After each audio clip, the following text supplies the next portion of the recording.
Hello అందరికీ welcome to Anita's kitchen.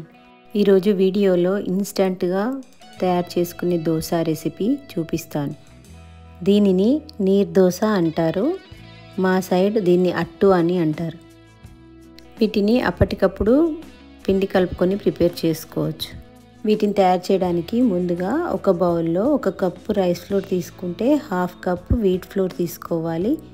1 teaspoon జీరా, 1/2 teaspoon salt, 1/2 cup chop చేసుకున్న onion వేసుకొని దీనిలో సరిపడినన్ని నీళ్లు పోసి దోసపిండిలాగా ప్రిపేర్ చేసుకోవాలి. దీనిని బాగా కలుపుతూ ఉండలు రాకుండా పిండిని తయారు చేసుకోవాలి.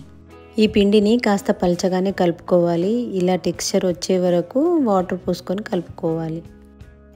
పెనం వేడెక్కిన తర్వాత 1 టీ స్పూన్ ఆయిల్ వేసుకొని ఈ విధంగా అట్టును ప్రిపేర్ చేసుకోవాలి. పెనం వేడిగా ఉన్నప్పుడే ఈ అట్టు పోస్తే సరిగ్గా వస్తుంది. దీనిపైన ఆయిల్ వేసుకొని మూత పెట్టి ఒక 2 నిమిషాలు మీడియం ఫ్లేమ్లో కాల్చుకోవాలి. దీని కాంబినేషన్లో ఇన్స్టెంట్గా చేసుకునే ఒక చట్నీ రెసిపీ చెప్తాను. ముందుగా పెరుగులో కొద్దిగా చింతకాయ పచ్చడి, ఆనియన్ వేసి మిక్స్ చేసుకోవాలి. చింతకాయ పచ్చడి లేకపోతే వేరే ఏ పికిలైనా సరే వేసుకొని కలుపుకోవచ్చు. దీనిని దోశతో తింటే చాలా టేస్టీగా ఉంటుంది. ఈ దోశని 2 వైపులా మంచిగా కాల్చుకోవాలి.